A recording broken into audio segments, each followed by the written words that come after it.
Hello and welcome to Tara IAS. Think IAS, think Tara. Myself Venkat Devarkonda, I'm your current affairs faculty. Welcome you all to our brand new series Sardi, your one-stop destination for current affairs for prelims 2025. So without any further delay, let's start our session. Let's start our discussion with question number 1. ఇది మనకి science and టెక్నాలజీలో చాలా important topic అనమాట. In which of the following are hydrogels are used? So question వచ్చేసరికి hydrogels అనమాట. So హైడ్రోజెల్స్ని ఏ ఏరియాస్లో మనం యూజ్ చేస్తాం? ఆప్షన్స్ చూడండి. Controlled drug delivery in patients, mobile air conditioning systems, preparation of industrial lubricants. So వీడియోని పాజ్ చేయండి, కరెక్ట్ స్టేట్మెంట్స్ ఐడెంటిఫై చేయడానికి ట్రై చేయండి. So what is the context? So రీసెంట్గా IIT Guwahati, Indian Institute of Guwahati as well as Bose institute of Kolkata, ఈ రెండు ఇన్స్టిట్యూట్స్కి సంబంధించిన researchers ఒక మెథడాలజీని find out చేశారు for the treatment of cancer. So ఈ క్యాన్సర్ ట్రీట్మెంట్ కోసం వీళ్ళు హైడ్రోజెల్స్ని యూజ్ చేయబోతున్నారు అనమాట. సో హైడ్రోజెల్స్ ద్వారా చాలా బెనిఫిట్స్ ఉన్నాయి. సో దీన్ని యూజ్ చేసి మనం లోకలైజ్డ్ క్యాన్సర్ ట్రీట్మెంట్ చేయొచ్చు అని చెప్పి వాళ్ళు మెన్షన్ చేశారు. సో దీనివల్ల ఉన్న బెనిఫిట్స్ ఏంటో మనం తెలుసుకోవాలి. ఫస్ట్ ఆఫ్ ఆల్, క్యాన్సర్ ట్రీట్మెంట్కి అవైలబుల్గా ఉన్న ట్రీట్మెంట్స్ ఏంటి? కీమోథెరపీ. సో కీమోథెరపీలో ఏం జరుగుతుంది అంటే, మన బాడీలో యాక్చువల్గా క్యాన్సర్ సెల్స్ ఉంటాయి అండ్ హెల్దీ సెల్స్ కూడా ఉంటాయి, నథింగ్ బట్ నార్మల్ సెల్స్ కూడా ఉంటాయి. మనకు మెయిన్ గోల్ ఏంటి? ఈ క్యాన్సర్ సెల్స్ని డెస్ట్రాయ్ చేసేయాలి, హెల్దీ సెల్స్ని కాపాడుకోవాలి, అంతే కదా? రైట్. బట్ అన్ఫార్చునేట్లీ కీమోథెరపీలో ఏం జరుగుతుంది అంటే, క్యాన్సర్ సెల్స్తో పాటు, ఓకేనా, సో క్యాన్సర్ సెల్స్తో పాటు ఈ హెల్దీ సెల్స్ కూడా డెస్ట్రాయ్ అయిపోతూ ఉంటాయి అన్నమాట. సో అందుకని మీరు కానీ గమనిస్తే క్యాన్సర్ పేషెంట్స్ ఎవరైతే ఉన్నారో వాళ్ళు కీమోథెరపీ తీసుకునేటప్పుడు బాగా వీక్ అయిపోతూ ఉంటారు. బికాజ్ వాళ్ళ బాడీలో క్యాన్సర్ సెల్స్ చనిపోతూ ఉంటాయి, as well as healthy cells కూడా చనిపోతూ ఉంటాయి. సో అందుకనే ఈ సైడ్ ఎఫెక్ట్ని మనం ఓవర్కమ్ చేయడం కోసం, హెల్దీ సెల్స్కి ఎటువంటి డ్యామేజ్ చేయకుండా కేవలం క్యాన్సర్ సెల్స్ని మాత్రమే మనం డెస్ట్రాయ్ చేసే విధంగా ఒక మెథడ్ని తీసుకురావాలి అని చెప్పి వీళ్ళు హైడ్రోజెల్స్ అనే కాన్సెప్ట్ని తీసుకొచ్చారు.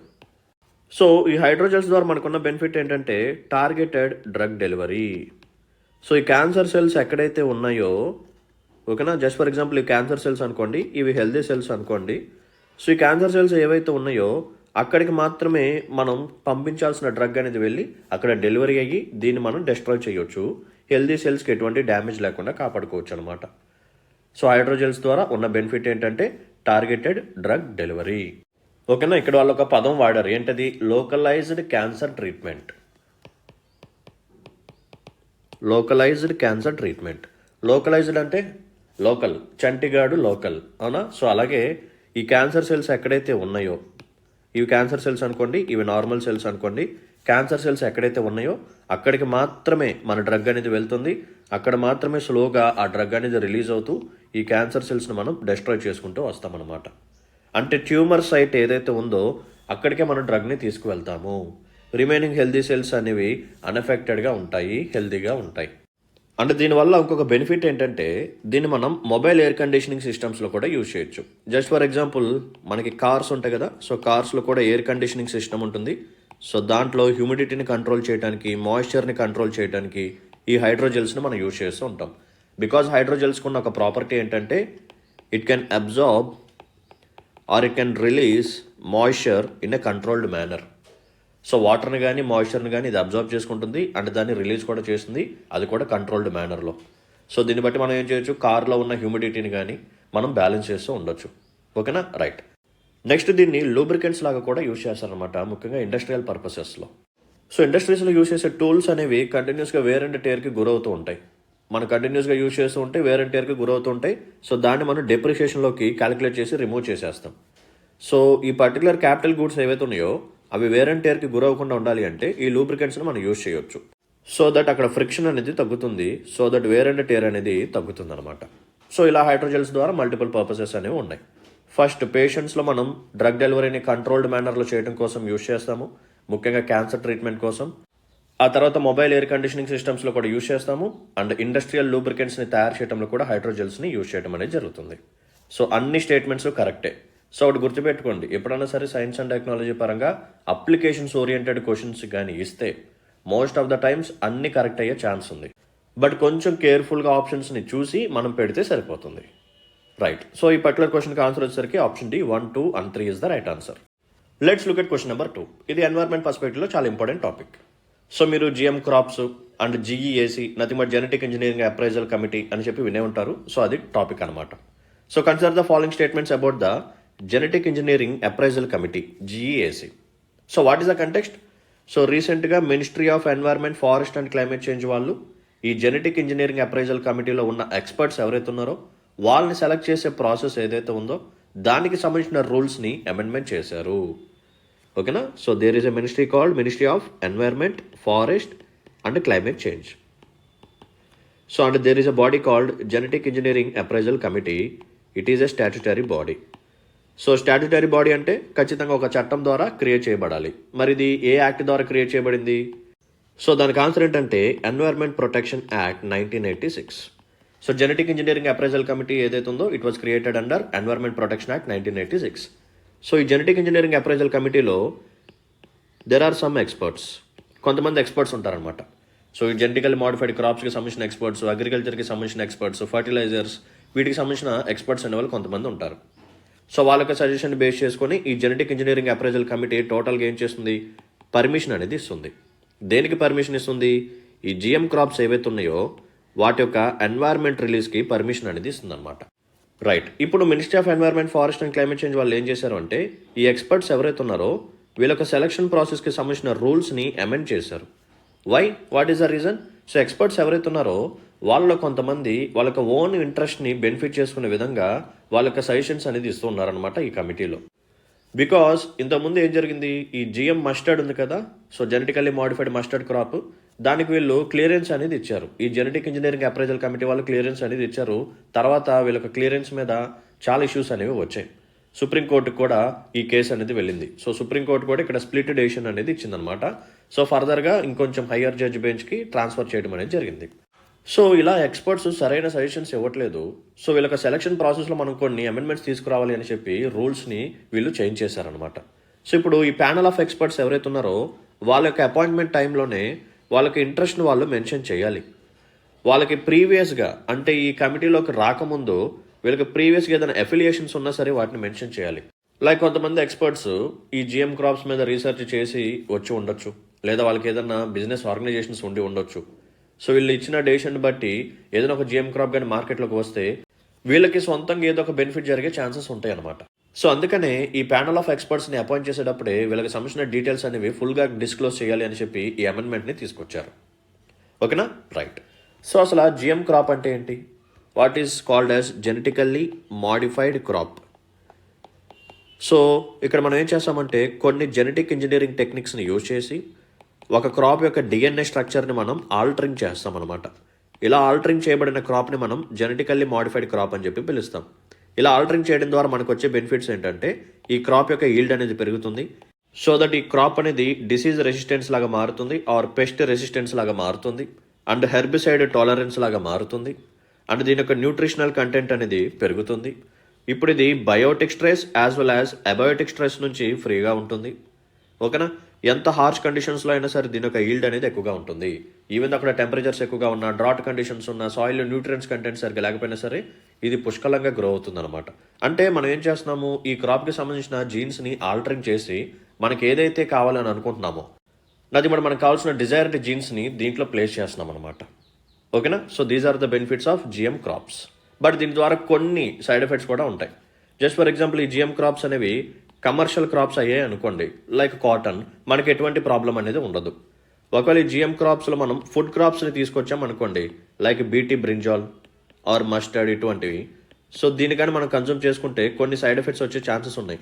ఇక్కడ ప్రాబ్లం ఏంటంటే దీన్ని కన్జ్యూమ్ చేసుకోవడం ద్వారా మనకు వచ్చే సైడ్ ఎఫెక్ట్స్ ఏవైతే ఉన్నాయో అవేంటో కూడా ఇప్పటి వరకు మనకు తెలియదు.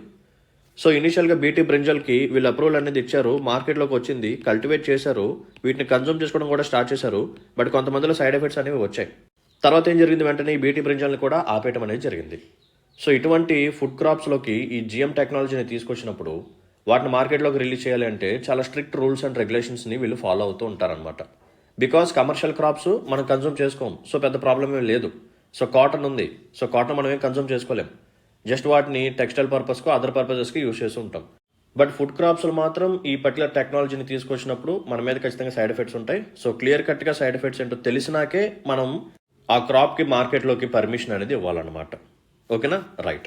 సో యాజ్ ఆఫ్ నో ఇండియాలో కేవలం ఒకే ఒక్క జిఎం క్రాప్కి పర్మిషన్ అనేది ఉంది మార్కెట్లోకి, అదేంటంటే బీటీ కాటన్, బ్యాసిల్లస్ తురింజెనిసిస్ కాటన్ అనమాట. సో బాల్వామ్ అని చెప్పి ఒకటి ఉంటుంది. సో ఈ బాల్వామ్ ఏం చేస్తూ ఉంటుందంటే ఈ కాటన్ బాల్స్ని తినేస్తూ ఉంటుంది అనమాట, డ్యామేజ్ చేసేస్తూ ఉంటుంది. సో ఈ పర్టికులర్ బాల్వామ్ నుంచి ఈ కాటన్ని కాపాడటం కోసం మనం ఏం చేసామంటే బ్యాసిల్లస్ తురింజెనిసిస్కి సంబంధించిన జీన్స్ని తీసుకొచ్చి ఈ కాటన్ క్రాప్లో మనం ప్లేస్ చేస్తాము. సో ఎప్పుడైతే ఈ బాల్వామ్ వచ్చి ఈ కాటన్ యొక్క బాల్ని తినటం స్టార్ట్ చేస్తుందో వెంటనే ఆ బాల్వామ్ అనేది చనిపోతుంది అనమాట. Nothing but we are using protoxins. ఓకేనా, రైట్. ఇప్పుడు మనం ఆప్షన్స్ని చూద్దాం పదండి. GEAC, genetically engineering appraisal committee.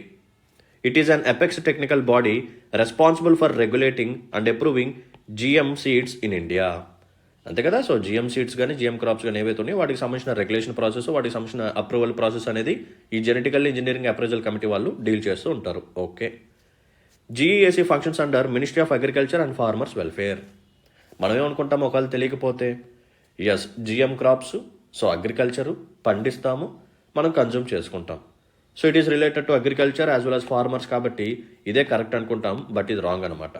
ఇందాక నేనేమని చెప్పాను, ministry of environment, forest and climate change. Okay, so GEAC ఏదైతే ఉందో it comes under ministry of environment, forest and climate change అనమాట. సో క్వశ్చన్లో వాడు కరెక్ట్ ఆప్షన్స్ని ఐడెంటిఫై చేయమన్నాడు. సో ఫస్ట్ స్టేట్మెంట్ ఒకటే కరెక్ట్, సెకండ్ వన్ ఇన్కరెక్ట్ కాబట్టి option A only one is the right answer. So let's look at question number 3. ఇది economy point of వ్యూలో చాలా ఇంపార్టెంట్ టాపిక్. సో ఫస్ట్ మనం సైన్స్ అండ్ టెక్నాలజీకి సంబంధించిన question చూసాం, environment సంబంధించిన క్వశ్చన్ చూసాం, ఇప్పుడు ఎకానమీకి సంబంధించిన క్వశ్చన్ చూస్తున్నాం. So which of the following statements accurately describes the producer price index and its potential adoption in India. So the question is all about PPI, producer price index అనమాట. So what is the context? So రీసెంట్గా government of India వాళ్ళు ఒక panel of ఎక్స్పర్ట్స్ని constitute చేశారు. దీనికోసం మన యొక్క wholesale price index ఏదైతే ఉందో దీంట్లో రీఅరేంజ్మెంట్స్ చేయాలి. ఓకేనా. సో దీంట్లో మనం కొన్ని మోడిఫికేషన్స్ తీసుకురావాలి అని చెప్పి ఈ ప్యానల్ ఆఫ్ ఎక్స్పర్ట్స్ని అపాయింట్ చేశారు. సో ఎందుకు ఇదంతా స్టార్ట్ అయిందంటే నేను ఆల్రెడీ ఒక సెషన్ చేశాను. సో మనకు బేస్ ఇయర్ని మనం చేంజ్ చేస్తున్నాము. ప్రజెంట్ బేస్ ఇయర్ 2011 to 12 ఉంది కదా. సో దీన్ని 2022-23కి తీసుకురాబోతున్నాం అనమాట. సో ఈ బేస్ ఇయర్ని మనం తీసుకోవాలి అంటే ఖచ్చితంగా కొన్ని డేటా సోర్సెస్ని ఐడెంటిఫై చేయాలి, సో కొన్ని మోడిఫికేషన్స్ చేయాలి. సో దానికోసమే ఈ ప్యానల్ ఆఫ్ ఎక్స్పర్ట్స్ని అపాయింట్ చేశారు. So wholesale price index nothing but WPI.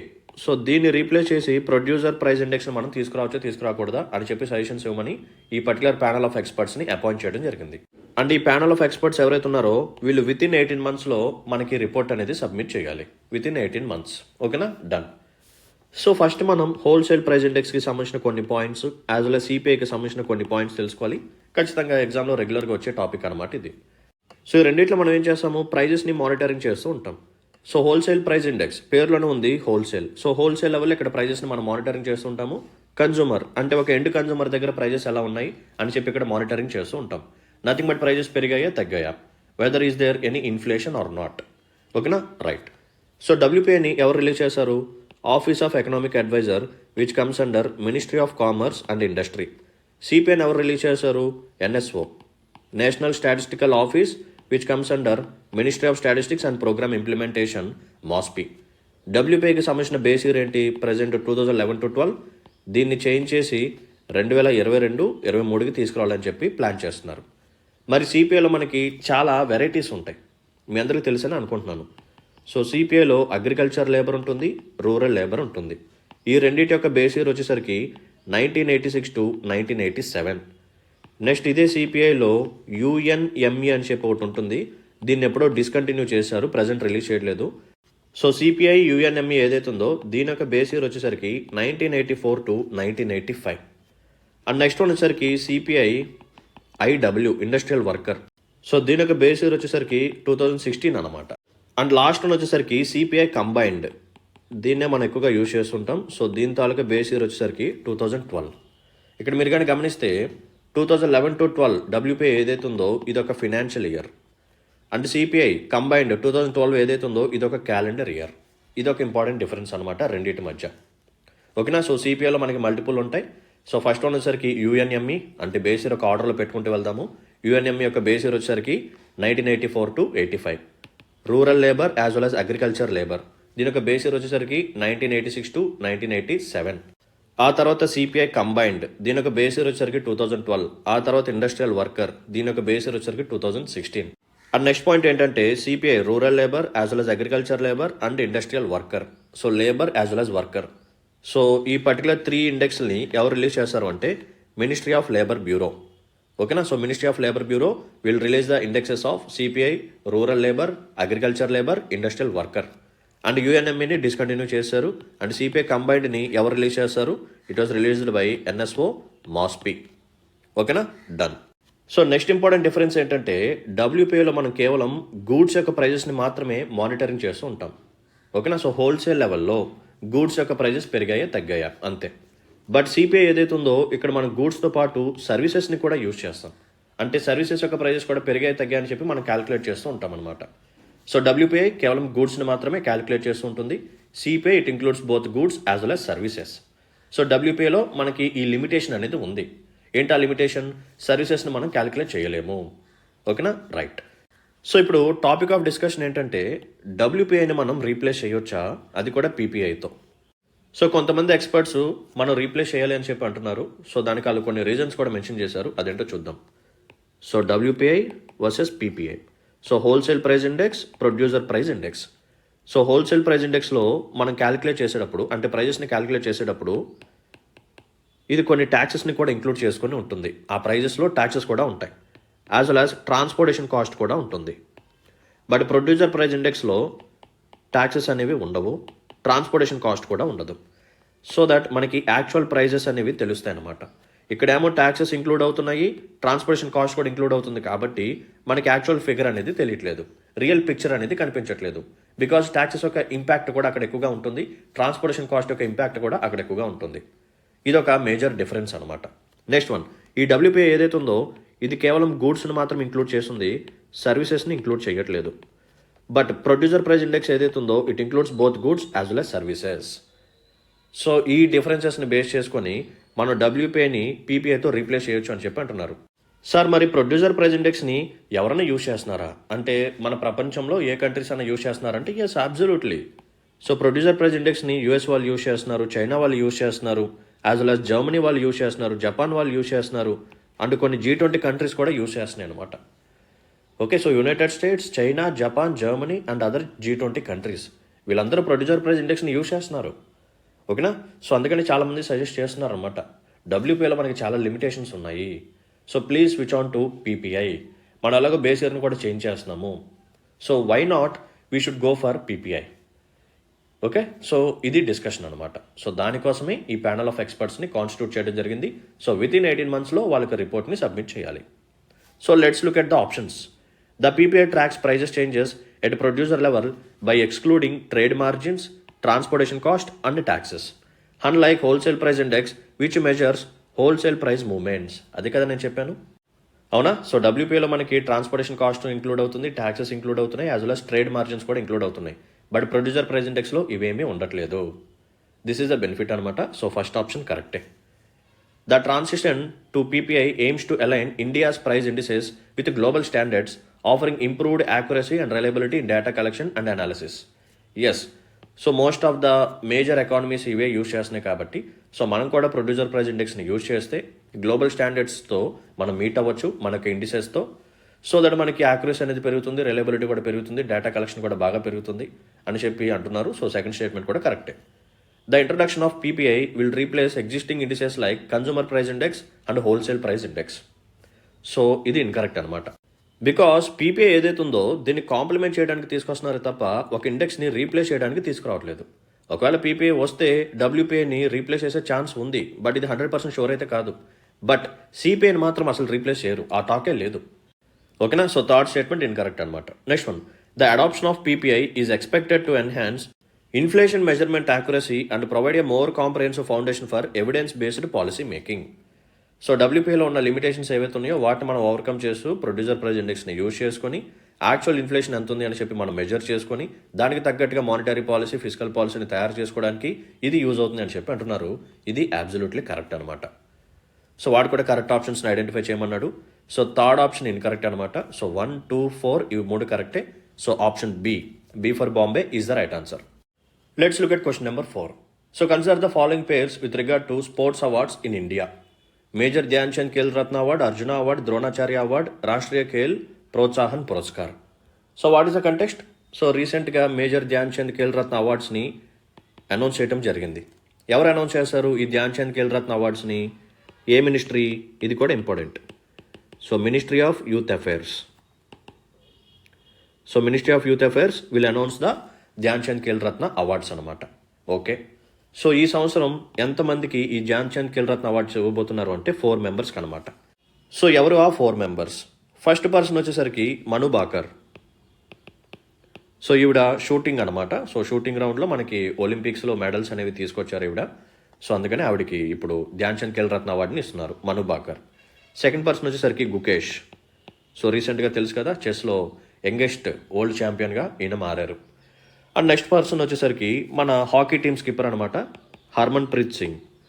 And last one para అథ్లెటీషియన్ ప్రవీణ్ కుమార్. వీళ్ళ నలుగురికి ధ్యాన్ చంద్ ఖేల్ రత్న అవార్డ్స్ని ఇవ్వబోతున్నారు.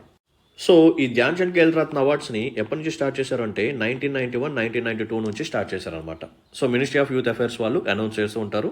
ఈ అవార్డ్స్ని ప్రెసిడెంట్ గారి చేతుల మీదుగా వీళ్ళు రిసీవ్ చేసుకుంటూ ఉంటారు. సో ఒక పర్టికులర్ పర్సన్కి ధ్యాన్ చంద్ ఖేల్ రత్న అవార్డు ఇవ్వాలి అంటే కొన్ని కండిషన్స్ ఉంటాయి. ఆ కండిషన్స్ ఏంటంటే ఫస్ట్ వన్ వచ్చేసరికి లాస్ట్ 4 ఇయర్స్లో అతని యొక్క కాంట్రిబ్యూషన్ అనేది చాలా ఎక్కువగా ఉండాలి ఆ పర్టికులర్ స్పోర్ట్స్లో. ఓకేనా? లేదా రీసెంట్గా జరిగిన ఒలింపిక్ గేమ్స్లో కానీ, కామన్వెల్త్ గేమ్స్లో కానీ, ఏషియా గేమ్స్లో కానీ వీళ్ళు బాగా పర్ఫామ్ చేశారనుకోండి, వాళ్ళకు కూడా ఈ అవార్డు అనేది ఇచ్చే ఛాన్సెస్ ఉంటాయి. గుర్తుపెట్టుకోండి, ఎవరి మీదైనా సరే కేసెస్ ఉన్నాయి అనుకోండి which is related to doping charges కానీ, దానికి సంబంధించిన కేసెస్ కానీ ఆల్రెడీ ఫైల్ అయ్యి అతను కన్విక్ట్ అవ్వకపోయినా సరే, కన్విక్ట్ అవ్వకపోయినా ఇన్వెస్టిగేషన్లో ఉన్నా సరే వాళ్ళకి మాత్రం ఇటువంటి అవార్డ్స్ అనేది ఇవ్వరు. అండ్ నెక్స్ట్ వన్ వచ్చేసరికి ఒకే పర్సన్కి, సేమ్ పర్సన్కి 2 times ఈ అవార్డుని ఇవ్వరు. ఓకేనా? జస్ట్ ఫర్ ఎగ్జాంపుల్ ఒక 2020లో ఒక పర్సన్కి ధ్యాన్ చంద్ ఖేల్ రత్న అవార్డు ఇచ్చి మళ్ళీ అదే పర్సన్కి 2025లోనో 2023లోనో ఎప్పుడైనా సరే మళ్ళీ సెకండ్ టైం అయితే ఇవ్వడానికి వీల్లేదు, ఒకసారి మాత్రమే ఇస్తారు. ఓకేనా? రైట్. సో డోపింగ్ ఛార్జెస్ కానీ లేకపోతే ఆ కేసెస్లో ఎవరైతే ఇన్వెస్టిగేషన్లో కానీ ఈ పర్టికులర్ ఎంక్వైరీలో కానీ ఉంటే వాళ్ళకి మాత్రం అవార్డ్స్ అనేది ఇవ్వరు. మరి వీళ్ళకి ఇచ్చే బెనిఫిట్స్ ఏంటంటే ఫస్ట్ వన్ క్యాష్ అమౌంట్ అనమాట, క్యాష్ ప్రైజ్ 25 lakhs ఇస్తారు. 25 lakhs ఇస్తారు. సో ఈ పర్టికులర్ ప్రైజ్ మనీ అనేది it is exempted from income tax, it is exempted from wealth tax. గుర్తుపెట్టుకోండి. సో రీసెంట్గా మీరు కానీ గమనిస్తే గుకేష్ మనకు యంగెస్ట్ వరల్డ్ ఛాంపియన్, ఆయన అక్కడ గెలిచిన తర్వాత ఆయనకి ప్రైజ్ మనీ అనేది అనౌన్స్ చేశారు. అనౌన్స్ చేసిన తర్వాత ఇక్కడ జరిగిన టాక్ ఏంటంటే దీని మీద కూడా GST లెవీ చేస్తారు, సో ఇతనికి చాలా హ్యూజ్ అమౌంట్ అనేది కట్ అయిపోతుందని చెప్పి అన్నారు. బట్ తర్వాత గవర్నమెంట్ ఒక డెసిషన్ తీసుకుంది. సో అతనికి వచ్చే ప్రైజ్ మనీని మేము ట్యాక్స్ నుంచి ఎగ్జామ్ చేస్తున్నామని చెప్పి సో దే ఆర్ ఎగ్జామ్టెడ్ అనమాట. సో ఇక్కడ ఈ ధ్యాన్ చంద్ ఖేల్ రత్న అవార్డు ఏదైతే ఉందో ఇది అలా ఏమీ ఎగ్జామ్ చేయాల్సిన అవసరం లేదు. ఇది ఇనీషియల్గానే అసలు ఎగ్జామ్షన్లోనే ఉంటుంది. సో ప్రైజ్ మనీ వచ్చేసరికి 25 lakhs అనమాట. దీని మీద ఎటువంటి ఇన్కమ్ ట్యాక్స్ అనేది ఉండదు, వెల్త్ ట్యాక్స్ అనేది ఉండదు. సో దీంతోపాటు ఒక సర్టిఫికేట్ ఆఫ్ హానర్ని కూడా ఇస్తారు అండ్ ఒక మెడల్ని కూడా ఇవ్వటం అనేది జరుగుతుంది. ఓకేనా? రైట్. ఇప్పుడు మనం క్వశ్చన్ని సాల్వ్ చేద్దాం పదండి. Major Dhyan Chand Khel Ratna award for the most spectacular and outstanding performance by a sports person over a period of last 4 years. Yes, ఇది కరెక్టే. లాస్ట్ 4 yearsలో బాగా పర్ఫామ్ చేసిన వాళ్ళకి ఈ అవార్డ్స్ అనేది జనరల్గా ఇస్తూ ఉంటారు. Next one Arjuna award for the lifetime achievement by a sports person. ఇది ఇన్కరెక్ట్ అనమాట. Because lifetime achievement by a sports person వచ్చేసరికి మేజర్ ధ్యాన్ చంద్ ఖేల్ రత్న అవార్డు అనమాట. బికాస్ స్పోర్ట్ అవార్డ్స్లో అంటే స్పోర్ట్స్కి సంబంధించిన అవార్డ్స్లో first honour or highest honour వచ్చేసరికి major Dhyan Chand Khel Ratna award, second ప్లేస్లో వచ్చేసరికి అర్జున అవార్డు అనేది ఉంటుంది. సో లైఫ్ టైమ్ అచీవ్మెంట్గా మనం ధ్యాన్ చంద్ ఖేల్ రత్న అవార్డుని పరిగణించాలి, అర్జున అవార్డు అయితే కాదు. సో సెకండ్ వన్ ఇన్కరెక్ట్ అనమాట. Next one Dronacharya award. So Dronacharya గురువు, అవునా? So it is related to coach. So ఈ అవార్డు ఏదైతే ఉందో it is to honour eminent coaches who have successfully trained sports persons or teams. Yes, ఇది కరెక్టే. Next one Rashtriya Khel Protsahan Puraskar to recognise the contribution made by sports persons even after their retirement. ఇది incorrect అనమాట. So Rashtriya Khel Protsahan అంటే encouragement. So ఎవరైతే encourage చేస్తారో వాళ్ళకి పురస్కారం అనేది ఇస్తారు. సో ఇక్కడ ఎవరిని ఇంక్లూడ్ చేస్తారు అంటే కంపెనీస్ అనమాట. సో కార్పొరేట్స్ కానీ కొంతమంది ఆర్గనైజేషన్స్ కానీ కంపెనీస్ కానీ ఉంటాయి. సో వాళ్ళు ఏం చేస్తారంటే కార్పొరేట్ సోషల్ రెస్పాన్సిబిలిటీ పరంగా కొంతమందిని అంటే స్కిల్డ్ పర్సన్స్ని ఐడెంటిఫై చేసుకొని ఈ స్పోర్ట్స్లో వాళ్ళకి ట్రైనింగ్ అనేది ఇస్తూ ఉంటారు. వాళ్ళకి కావాల్సిన కిట్స్ని పర్చేస్ చేసి ఇవ్వటం కానీ, వాళ్ళకి ఏదైనా ఒక గ్రౌండ్ని అలొకేట్ చేయడం కానీ, వాళ్ళకి కావాల్సిన నెట్స్ని అరేంజ్ చేయడం కానీ ఇటువంటివి చేస్తూ ఉంటారు అనమాట. సో జనరల్గా కంపెనీస్ కానీ ఆర్గనైజేషన్స్ కానీ ఏవైతే ఉన్నాయో వాళ్ళు ఏం చేస్తారు అంటే స్పోర్ట్స్ని ప్రమోట్ చేస్తూ ఉంటారు అండర్ కార్పొరేట్ సోషల్ రెస్పాన్సిబిలిటీ. అలా ఏ కంపెనీస్ ఆర్గనైజేషన్స్ బాగా పర్ఫామ్ చేస్తాయో ఆ కంపెనీస్ ఆర్గనైజేషన్స్కి ఇచ్చే అవార్డే రాష్ట్రీయ ఖేల్ ప్రోత్సాహన్ పురస్కార్. ఓకేనా. సో స్పోర్ట్స్ పర్సన్స్కి ఎవరు, it is given to companies or organisations. Okay. So fourth statement కూడా ఇన్కరెక్ట్ అనమాట. సో కరెక్ట్లీ మ్యాచ్డ్ అడిగాడు. సో 1, 3 ఇవి రెండే కరెక్ట్గా మ్యాచ్ అయ్యాయి. So only 2 option B is the right answer. Let's look at the last question of the day. ఇది కూడా environment పర్స్పెక్టివ్లో ఇంపార్టెంట్ టాపిక్ అనమాట. So with reference to the disposal of hazardous waste, it is related to hazardous waste. Consider the following international conventions. So కొన్ని international conventions ఇచ్చారు, వాటి యొక్క aim ఏంటి, goal ఏంటి అని చెప్పి అడుగుతున్నారు. So what is the context? So Bhopal అనగానే మనకు గుర్తొచ్చేది ఏంటి? Bhopal gas tragedy. ఏ కంపెనీ? Union Carbide limited. అవునా? రైట్. సో రీసెంట్గా భోపాల్కి సంబంధించిన చీఫ్ మినిస్టర్, నథింగ్ బట్ మధ్యప్రదేశ్కి సంబంధించిన చీఫ్ మినిస్టర్ ఎవరైతే ఉన్నారో ఆయన ఒక క్లారిటీ ఇచ్చారు. బికాజ్ అపోజిషన్ వాళ్ళు కంటిన్యూస్గా క్రిటిసైజ్ చేస్తున్నారు. సో ఆ క్రిటిసిజం ఏంటి, ఆ ఇష్యూ ఏంటంటే ఈ భోపాల్లో ఉన్న ఈ యూనియన్ కార్బైడ్ ఫ్యాక్టరీ ఏదైతే ఉందో దానికి సంబంధించిన వేస్ట్, ఇండస్ట్రియల్ వేస్ట్ ఏదైతే ఉందో దాన్ని ఒక చోట డిస్పోజ్ చేసి బర్నింగ్ చేస్తూ ఉంటారు. సో ఇలా డిస్పోజ్ చేసి ఆ ఏరియాలో బర్నింగ్ చేయడం ద్వారా ఎన్వైర్న్మెంట్ మీద నెగిటివ్ ఇంపాక్ట్స్ ఉంటాయని చెప్పి అపోజిషన్ వాళ్ళు క్రిటిసైజ్ చేస్తూ ఉన్నారు. సో మధ్యప్రదేశ్ చీఫ్ మినిస్టర్ గారు నథింగ్ బట్ మోహన్ యాదవ్ గారు ఏమన్నారు అంటే, సో ఎటువంటి నెగిటివ్ ఇంపాక్ట్ అనేది ఉండదు. సో ఇన్సినరేషన్ ప్రాసెస్లో మేము చాలా సేఫ్టీ రూల్స్ అండ్ రెగ్యులేషన్స్ని ఫాలో అవుతున్నాము. సో ఎటువంటి ప్రాబ్లం లేదు అని చెప్పి ఆయన మెన్షన్ చేయడం అనేది జరిగింది. సో ఇన్సినరేషన్ అంటే బర్నింగ్ అనమాట. So burning of Bhopal waste will not cause harm. It was said by Madhya Pradesh chief minister. So ఇప్పుడు హజార్డస్ వేస్ట్, ఇండస్ట్రియల్ వేస్ట్, దీని యొక్క డిస్పోజల్ గురించి కొన్ని కన్వెన్షన్స్ ఉన్నాయి. సో వాటి యొక్క ఆబ్జెక్టివ్స్ ఏంటో మనం ఐడెంటిఫై చేయాలి. సో ఫస్ట్ వన్ వచ్చేసరికి Stockholm convention. It mandates the elimination or safe disposal of persistent organic pollutants to prevent environmental and health hazards. ఓకేనా. సో హెల్త్ మీద ఎటువంటి ఇంపాక్ట్ ఉండకూడదు, యాజ్ వెల్ as ఎన్వైర్న్మెంట్ మీద కూడా ఎటువంటి ఇంపాక్ట్ ఉండకూడదు. సో అలా ఉండకూడదు అంటే ఈ పర్సిస్టెంట్ ఆర్గానిక్ పొల్యూటెంట్స్ ఏవైతే ఉన్నాయో వాటికి డిస్పోజల్ అనేది సేఫ్గా జరగాలి. ఒకవేళ డిస్పోజల్ విషయంలో ఏదైనా హార్మ్ ప్రాక్టీసెస్ ఉంటే వాటిని ఎలిమినేట్ చేయాలి అని చెప్పి స్టాక్హోమ్ కన్వెన్షన్ చెప్తుంది అని చెప్పి అంటున్నారు. ఎస్, ఇది కరెక్టే. ఓకేనా. సో స్టాక్హోమ్ కన్వెన్షన్ ఏదైతే ఉందో it is related to persistent organic pollutants, pop. Next one, basil convention. It regulates the transboundary movement of hazardous waste and promote its environmentally sound management. So కొన్నిసార్లు ఈ hazardous waste అనేది ఒక country నుంచి ఇంకో country కూడా transport అయ్యి వేరే కంట్రీలో డంపింగ్ చేసే సిచ్యువేషన్స్ ఉంటాయి, అక్కడ ఇన్సినరేషన్ చేసే సిచ్యువేషన్స్ ఉంటాయి. సో ఇలా transboundary movement of hazardous waste ఏదైతే ఉందో దాని గురించి డిస్కస్ చేసేదే బేసిల్ కన్వెన్షన్. ఓకేనా. సో ఇది కూడా కరెక్టే అనమాట. Next one, Kyoto protocol. It provides specific guidelines for the thermal treatment and incineration of hazardous waste to mitigate environmental risk. So మీరు కానీ గమనిస్తే ఈ క్యోటో ప్రోటోకాల్ ఏదైతే ఉందో it is related to green house gas emissions. So green house gas emissions ఏవైతే ఉన్నాయో వీటిని reduce చేయాలి. సో క్లైమేట్ చేంజ్ ఇంపాక్ట్ ఏదైతే ఉందో దీన్ని రెడ్యూస్ చేయాలి అని చెప్పి క్యోటో ప్రోటోకాల్ మాట్లాడుతుంది తప్ప హజార్డస్ వేస్ట్ గురించి ఇది అసలు డిస్కస్ చేయదు. సో థర్డ్ స్టేట్మెంట్ ఇన్కరెక్ట్ అనమాట. ఓకేనా. సో క్యోటో ప్రోటోకాల్ ఏదైతే ఉందో it is related to green house gases. Next one, Rotterdam convention. It establishes a prior informed consent, nothing but PAC. It is a procedure for the import and export of hazardous chemicals and waste. So నేను ఇందాకేం చెప్పుకున్నాను, కొన్నిసార్లు hazardous వేస్ట్ని transboundary movement జరుగుతుంది లేదా వేరే countries కూడా వెళ్తుంటుంది కదా. So ఇలా import కానీ ఎక్స్పోర్ట్ కానీ చేసేటప్పుడు ఆ హజార్డస్ వేస్ట్ ఏదైతే ఉందో దానికి సంబంధించిన ఇన్ఫర్మేషన్ అనేది మనం ముందుగానే ప్రొవైడ్ చేయాలి. ఇప్పుడు జస్ట్ ఫర్ ఎగ్జాంపుల్ ఇండియా నుంచి మనం వేరే వాళ్ళకి ఎక్స్పోర్ట్ చేస్తున్నాం అనుకోండి హజార్డస్ వేస్ట్ అనేది, యూఎస్ వాళ్ళకి మనం ఎక్స్పోర్ట్ చేస్తున్నాం అనుకోండి. సో ఆ గవర్నమెంట్ అఫీషియల్స్కి మనం ముందుగానే ప్రయర్ ఇన్ఫర్మేషన్ అనేది ప్రొవైడ్ చేయాలి. ఓకేనా. సో దాన్ని మనం పిఐసి అని అంటాము. సో ఈ ఇన్ఫర్మేషన్ మనం ముందుగానే యూఎస్ఏ వాళ్ళకి ప్రొవైడ్ చేయాలి. సో దానికి తగ్గట్టు వాళ్ళు ఏం చేస్తారు, ఆ ఇన్ఫర్మేషన్ బేస్ చేసుకొని దాన్ని హ్యాండిల్ చేస్తారు. అంటే దానికి ఇన్సినరేషన్ ప్రాసెస్ కానీ దానికి బర్నింగ్ మేనేజ్మెంట్ కానీ, ఓకేనా. సో డిస్పోజల్ విషయంలో కానీ వాళ్ళు రూల్స్ అండ్ రెగ్యులేషన్స్ని, సేఫ్టీ ప్రొసీజర్స్ని వాళ్ళు ఫాలో అవుతారు అనమాట. ఒకవేళ దీనికి సంబంధించిన ఇన్ఫర్మేషన్ అనేది మనం సరిగ్గా ప్రొవైడ్ చేయకపోతే వాళ్ళకి అవేర్నెస్ అనేది ఉండదు. ఓకేనా. వెంటనే ఐడెంటిఫై చేయలేరు. సో వాళ్ళు దాన్ని రాంగ్ వేలో కానీ హ్యాండిల్ చేస్తే ఎన్వైర్న్మెంట్కి కానీ హ్యూమన్ హెల్త్కి కానీ చాలా ఇంపాక్ట్ అనేది ఉంటుంది.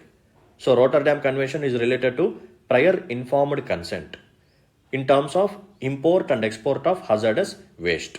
ఓకేనా. సో ఫోర్త్ ఆప్షన్ కూడా కరెక్ట్ అనమాట. సో స్టాక్హోమ్ కన్వెన్షన్ ఏదైతే ఉందో it is related to persistent organic pollutants. Basil convention ఏదైతే ఉందో it is related to transboundary movement of hazardous waste. And next one Kyoto protocol ఏదైతే ఉందో it is related to green house gas emissions. And Rotterdam convention is related to prior informed consent.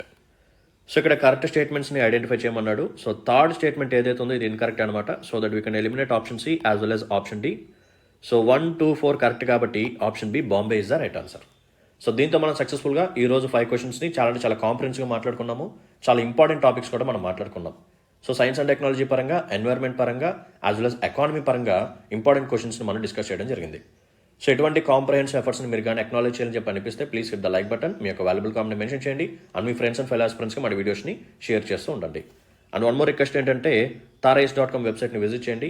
So ఈ current affairs తాలూకా quiz అనేది అక్కడ మేము place చేస్తున్నాము. So first క్వశ్చన్స్ని మీరు attempt చేసిన తర్వాత ఈ సెషన్ని మీరు కానీ చూస్తే మీకు డీటెయిల్డ్ అనాలిసిస్ అనేది వస్తుంది, అడిషనల్ పాయింట్స్ కూడా తెలుస్తూ ఉంటాయి. సో ఒక రన్నింగ్ నోట్స్ అయితే మెయింటైన్ చేయండి, నేనైతే సిన్సియర్గా అదే సజెస్ట్ చేస్తాను. సో నా సెషన్స్ని as well as Vaishnavi madam యొక్క హిందీ అనాలిసిస్ని కానీ ఫాలో అయితే కరెంట్ అఫైర్స్ని మీరు ఖచ్చితంగా బాగా హ్యాండిల్ చేయవచ్చు. సో మంచి మార్క్స్ అయితే మీరు స్కోర్ చేస్తారు. బికాజ్ ఇక్కడ మేము మీకు స్టాటిక్తో పాటు కరెంట్ అఫైర్స్ రెండు కవర్ చేస్తున్నాము. సో మీకు జిఎస్ ప్రిలిమ్స్ అనేది చాలా ఈజీ అయిపోతుంది. ఓకేనా? Right. So let's call it a day then. See in the next session. Until then take care. Bye. జై హింద్.